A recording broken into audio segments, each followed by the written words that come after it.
Welcome to New Possibilities. I speak truth to power without fear. Today, there is no justice for Freddie Gray. Officer Caesar Goodson was found not guilty on all charges. Not guilty of second-degree murder, depraved heart. Not guilty of manslaughter. Not guilty of second-degree assault. Not guilty of vehicular manslaughter.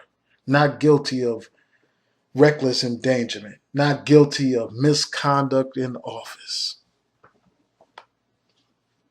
So here we have another situation where a black man is killed by these stinking cops, and these cops get away with it. They walk, they're free to go.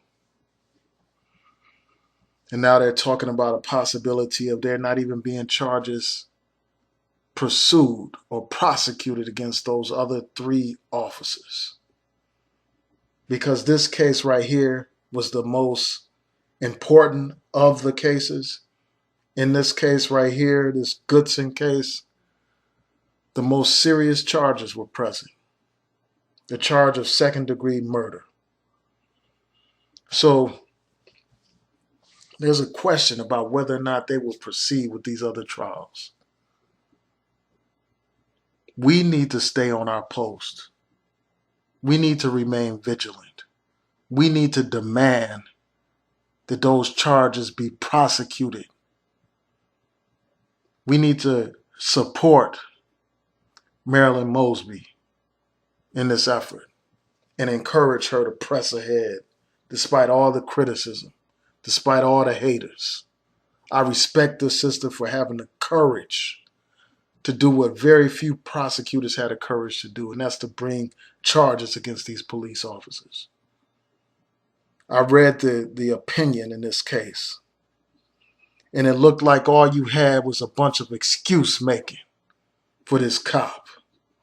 All you had was a bunch of justification for this illegal conduct, for this killing of a black man. That's all you had is 30-something pages of excuses, 30-something pages of rationalization.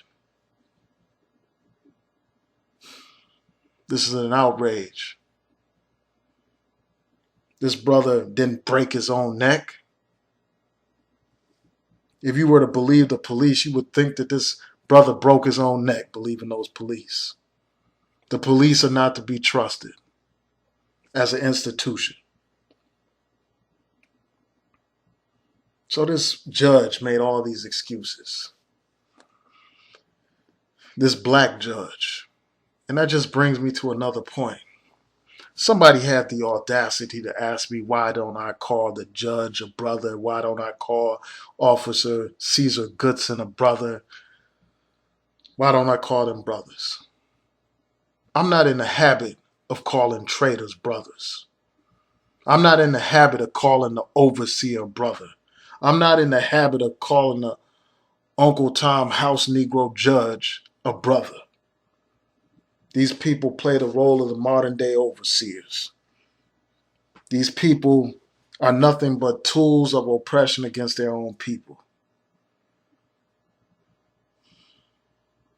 Too often you have these black police officers who have the mind of a white supremacist, who have no regard for their community, who aren't in the community to protect and preserve or to protect and serve the community. They're in the community to patrol, to harass, to abuse. And that's what this officer did. They want to trick us into believing that this man wasn't criminally negligent for what he did. When you had rules on the books, guidelines, saying that when somebody is placed in a police van, they should be belted in. That brother, Freddie Gray, was under the custody and control of the police department. They had him in handcuffs and they put him in that van, and they are responsible for his safety. The brother asked for help, medical help, twice while he was in that van. And his calls for medical help were ignored. If that's not negligence, I don't know what is. They want us to believe that Officer Goodson had no idea that this brother needed medical attention. They want us to believe that there was no conversation between Officer Goodson and Officer Porter. That's what they want us to believe. I think that's preposterous. I think it's ridiculous. And I don't trust a word that comes out of these police officers' mouth.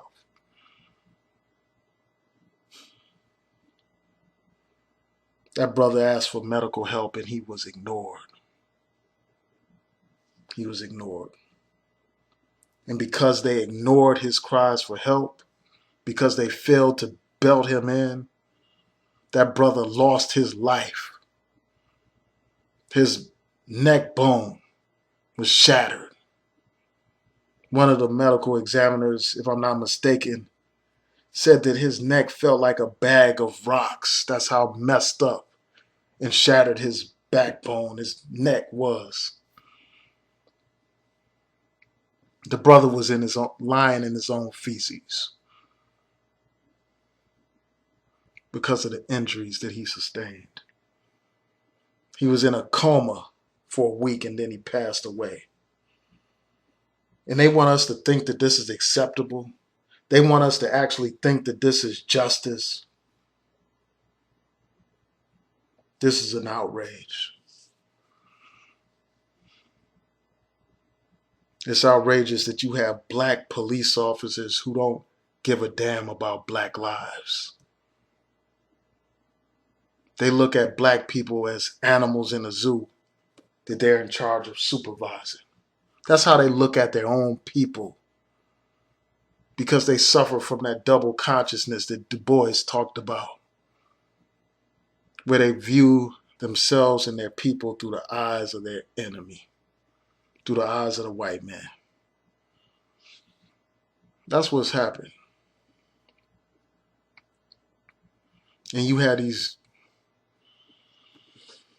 Uncle Tom judges that are more concerned about maintaining their political status, more concerned about fitting into the system, the status quo, than they are concerned about serving the interests of the people.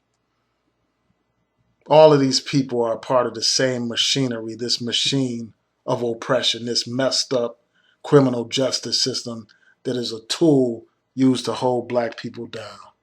Even when you have black people in charge, you got a black mayor, a black police chief at the time, a black judge, a black officer, and they are still carrying out an oppressive system against poor black people.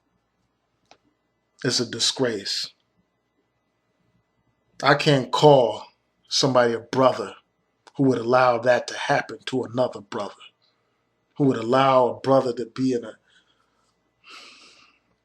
a van without being secured, to ignore the cries of a brother for medical help, to let a brother die with his neck shattered, lying in his own waste. This is outrageous, and there should be no peace until there is justice. And we have to look out for these Uncle Toms that they bring out here.